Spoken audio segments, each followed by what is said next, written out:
Hi, and welcome to another episode of Wheat City News. I'm your host, Kevin Spooner.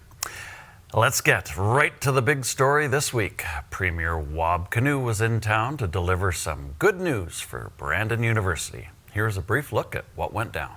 What we're here to announce today is something really special for rural medicine and rural healthcare.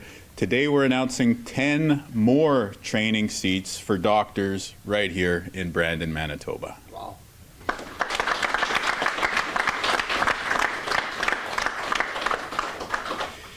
So when these additional seats come online, that'll mean that there's 20 future doctors training here in Brandon.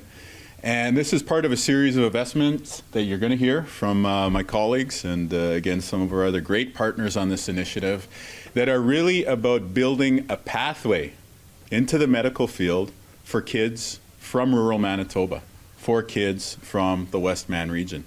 Because what we're announcing here today are the capital investments at the hospital, the operating funding to train these 10 additional next generation doctors, but we're also acknowledging investments here at Brandon University to complement and construct a new generation of their science programs here so that we can ensure that a kid growing up in Boissevain, a kid growing up in Sioux Valley, a kid growing up here in Brandon proper has a pathway to become a physician. And as always, feel free to check out the full video at our WCG TV YouTube page or on Westman Cable 12. Well, we have some decent news to report in this week's AI Arrest Watch. As you can see, the total number of arrests is fairly consistent at 37, but the good news is that only about half of the arrests involved those with prior interactions with the justice system. That's nice to see. And we have some big news to share with Hannah Price, so we've moved her to the front of the line to explain what's up in this week's Curtain Call. Welcome, everybody. Welcome to my new home. Thanks, Kevin. Hi, everybody. I'm Hannah Price.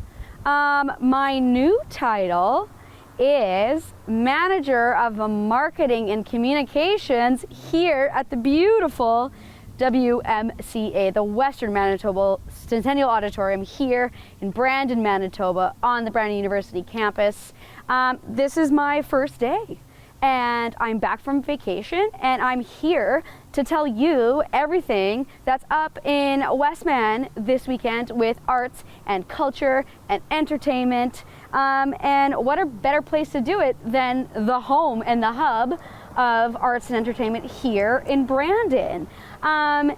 So the Westman is taking a break until August 4th to do some maintenance inside. So no programming for that, but stay tuned because in a few weeks, we'll take you inside and show you the actual hub and the stage for all arts and entertainment here. But first, let me tell you about stuff going on this weekend. So we are so lucky to have the Salamander Summer Music Festival. You'll see tons of content from that this weekend with WCG there at the event. That's running this whole weekend. So the 18th to the 20th at Rideau Park. It's a 3-day music festival.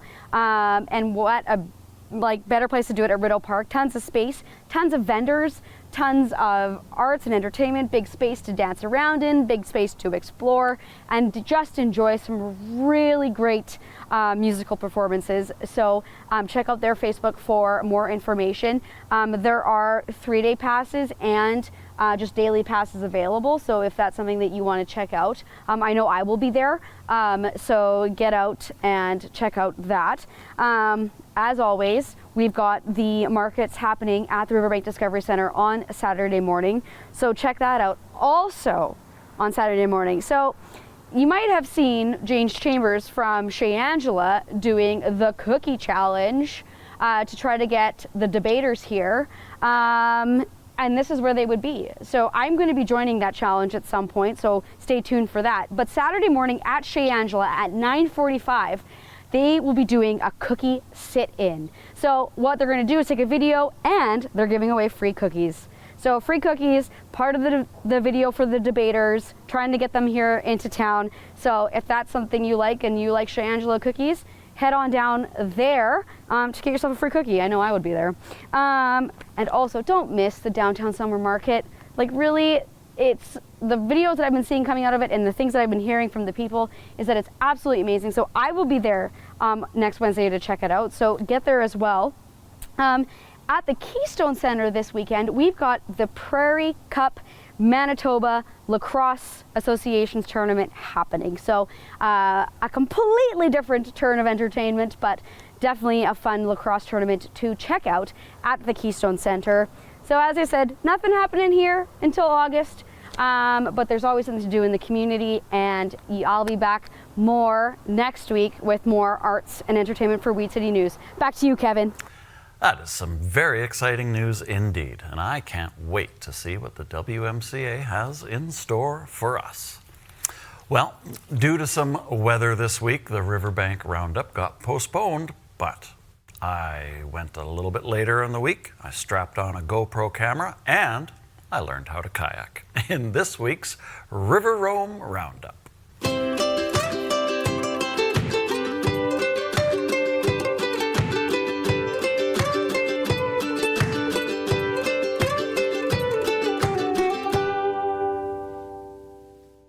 Good afternoon, my name is Dean Hammond. I'm the Executive Director of Brandon Riverbank Inc. And this week we are out on the water and we're demoing for our kayaking public tandem and solo rescues.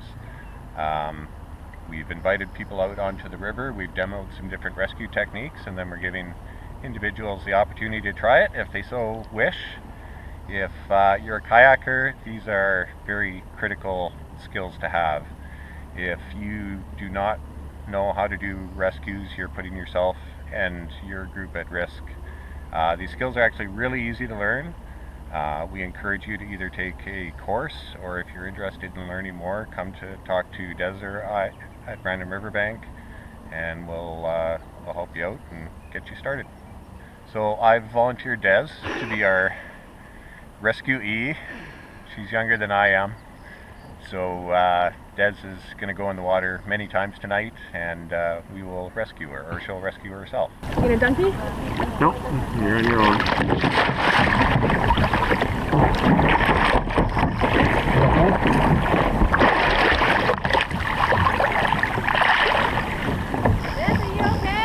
I'm all right. Thank you. So she tapped her boat before she actually got out of the water. That's a whitewater technique, and there's that's another signal that someone could come up and bow rescue her. We can show you that just for fun, but normally she'd get out of the boat first and then tap. Okay, so I'm going to get in my boat, and actually, why don't we just start with the solo rescues? We're here and I can hold your boat. So sorry, we're going to do solo rescues first. Why don't you do it the regular way first, and then do it with a paddle strap. All right. So either someone's too far away from me right now, or I'm alone on the water. So You want to just do it here, where you can kind of sort of stand? sure, I'm just gonna grab this. Okay. So first thing I have to do is I get to the front of my boat. I keep control of my paddle. It's a strong current. I don't want that to float away. It's the Assiniboine, so I don't have to worry about that too much. I get to the front of my boat, keeping hold of my paddle, and with the buoyancy of my life jacket, I push up on my boat until I break the seal, and then I can turn my boat over. Now it's not full of water. The next thing I'm gonna do. So with that, so that's only going to work if you have a boat that has bow hatches, because they hold air and they keep your boat buoyant. If you're in one of the Pelicans and you go over, if you're by yourself, you're never going to get the water out of it. That's another good reason why you shouldn't paddle alone. All right, so I broke the seal, I turned the boat over. So So there's gonna be some water in here, but now it's upright. The next thing I'm gonna do is I'm gonna grab my paddle float. This is one of two kinds. This one's a foam pad. It just sits on the front of my kayak. And does anybody know what this does? Anyone want to make a guess? It's got a little seam for my paddle to go inside of it. So now I can do that. Clip on an extra little strap so it doesn't come off. And So there's foam paddle floats, and then there's inflatable paddle floats. The advantage of this is it's basically ready to go. With the inflatable one, you need to inflate it, which adds time to your rescue. all right. So does anybody know what this does? Anyone want to make a guess? It floats. What help is this to me? Is it going to keep me afloat? It will. What it actually does is it acts as an outrigger for my kayak. So if I put that on the kayak, I can now push myself up a little bit. It gives me some leverage when I'm trying to get back up into my kayak. So if I don't have, what's it called, a paddle strap, I can just grab like this and then push up, and it helps me get higher, some leverage to get into my kayak. Are you going to go into the side? I'm going to go in. Okay. Okay, so what I'm going to do, I'm going to get Dean to go to the front of my kayak to hold stability. Well, you're on your own, remember. Well, you're kind of... I'm invisible. I'm not here. keep moving my paddle in the wrong direction. So, boss is directed to the front of the kayak for stability. Well, no, I'm not here. This is she's in the middle of Clear Lake on her own. Yeah, okay. So, I have now the center of this paddle I can use to push off of. I can use it this way, and what I can do is I can use that to get my leg over my boat.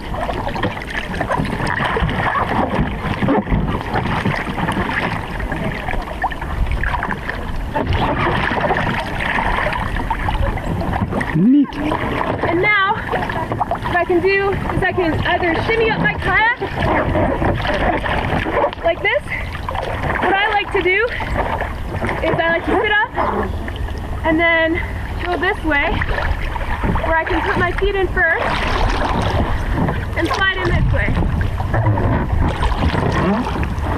She's got good balance. You could also have your paddle out as an outrigger to help stabilize you too. Yeah, so that's one way.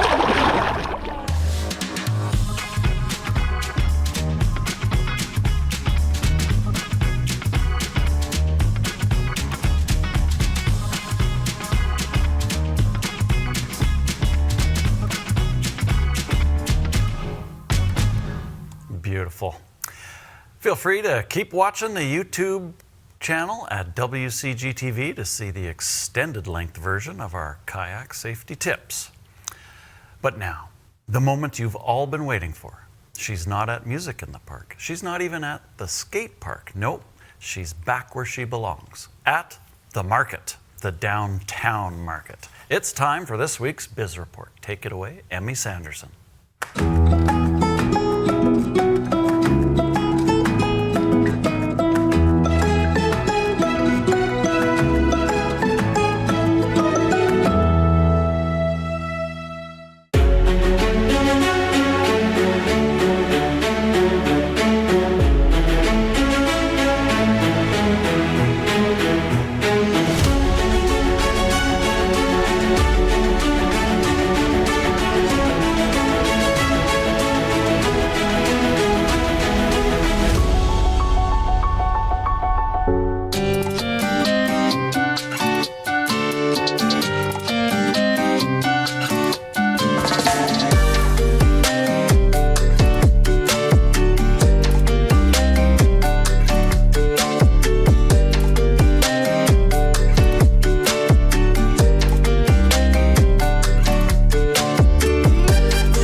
you, Kevin. We are here with this week's Biz Report, finally coming to you from the downtown summer market, as I've been hinting at for a few weeks here.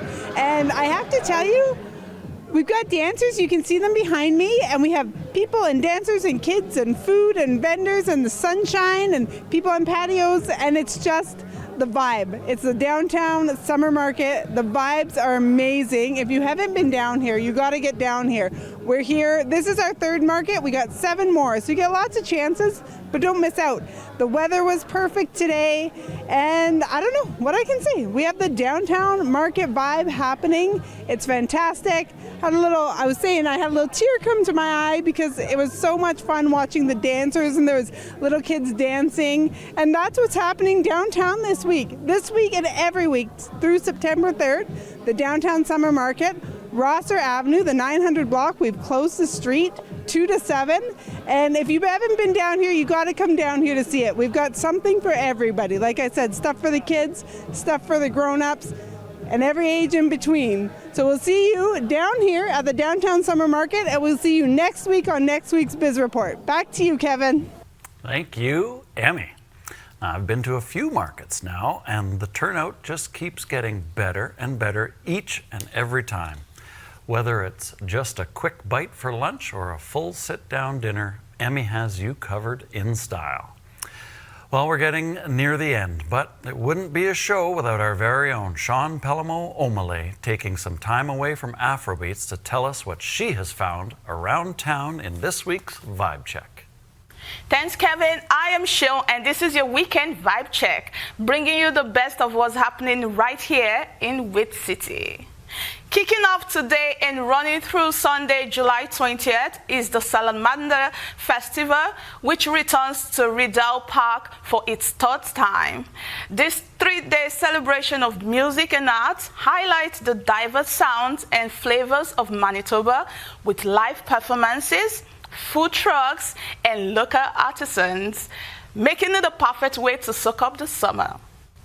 Then on Saturday, make your way to Princess Park from 11 a.m. to 7 p.m. for the Niger Marketplace, your go-to spot for all things Nigerian, from delicious cuisines and vibrant fashion to authentic crafts and culture. That's your weekend lineup, Brandon. Get outdoor, embrace the sunshine, and support local talent and culture. Back to you, Kevin. Well, we certainly have a lot of Salamander Festival fans here at WCG TV. And this is a good reminder, feel free to stop by and say hello to the WCG TV film crew who will be on hand for each day of the festival. But that does bring us to the end of another week of Wheat City News, and I hope it's going to be a great way to start your weekend. Until next week, take care.